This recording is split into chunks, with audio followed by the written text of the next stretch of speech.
Una joven de 22 años fue encontrada muerta en un hueco debajo del colchón de la cama de un motel 3 días después de su desaparición. Les traigo el relato de una historia que se basa en personalidades. En líneas, contaré el triste final de la hermosa Lourdes Pino. El adjetivo calificativo de hermosa lo utilizo porque entiendo que es fundamental en esta historia y no interpreten a que hago referencia solamente a su aspecto físico, sino a la dueña de un carisma único, amable, amorosa, de esas personas que te sonríen y por obligación te hacen sonreír. Así era Lourdes María Rosana Pino, quien tras terminar sus estudios secundarios fue a trabajar a una empresa de ropas, donde su tío era el gerente, por lo que era una persona de confianza que se desempeñaba en el área de publicidad. El lunes 26 de julio del año 1993 hacía mucho frío. Habían pasado pocos minutos de las 10 de la mañana cuando Lourdes abordó una camioneta de la marca Nissan modelo Patrol de la empresa que conducía Carlos Paiva, el chofer de la firma. Se dirigían al Banco Real de Asunción a depositar dinero y cheques. Apenas comenzaron el viaje y Carlos encendió la radio para dar alegría al trayecto y se dirigieron al banco ubicado en la calle Estrella, casi Chile. Pasaron las horas y los empleados no regresaban a la oficina. En esa época no había teléfonos celulares y no podían contactarlos. Pasado el mediodía, solo Carlos volvió a la empresa y manifestó que llevó a la joven empleada hasta el banco, pero como no había lugar para estacionar, coordinó con ella a que iba a dar unas vueltas mientras hacía el depósito, pero nunca más la volvió a ver y regresó solo. Lourdes había desaparecido con 12 millones de guaraníes en efectivo y 65 millones de guaraníes en cheques a depositar. Quizás alguno pensaba que se había fugado con el dinero, pero este era poco probable por la misma forma de ser de la joven y además el monto que solo serviría para algunos meses. La misma mañana de la desaparición, los cheques fueron anulados y nunca nadie se presentó a cobrarlos.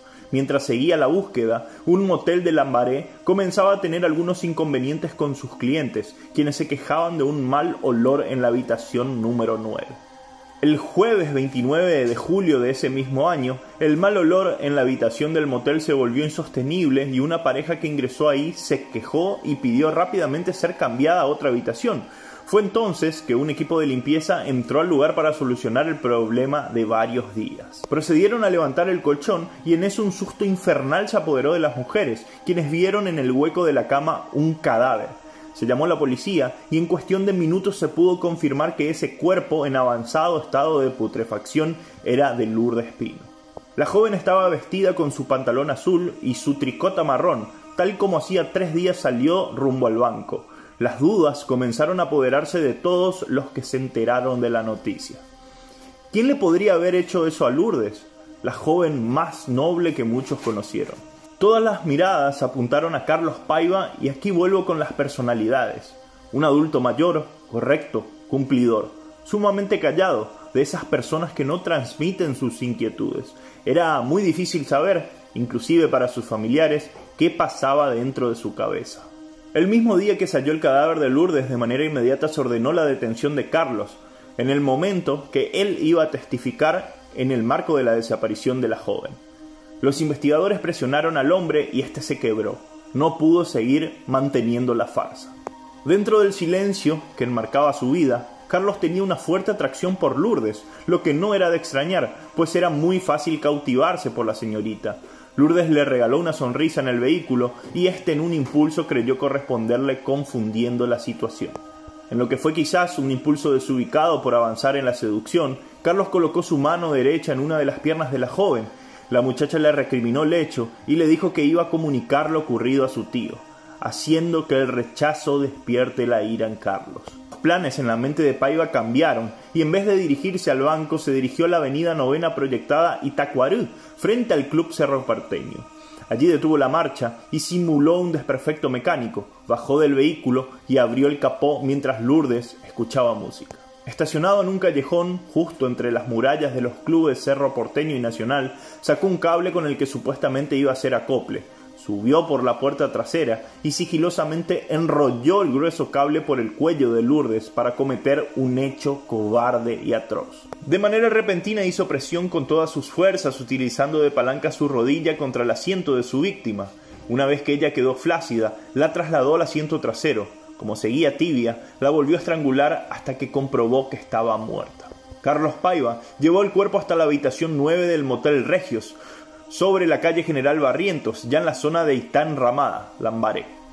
Escondió el cadáver en el hueco de la cama de mampostería, debajo de la parrilla y el colchón, para ser hallado 3 días después. Carlos Paiva, en 1995, fue condenado a 25 años de cárcel, la pena máxima en esa época, siendo encerrado en la cárcel de Tancumbú, donde por su buen comportamiento fue designado como mozo de la dirección del penal.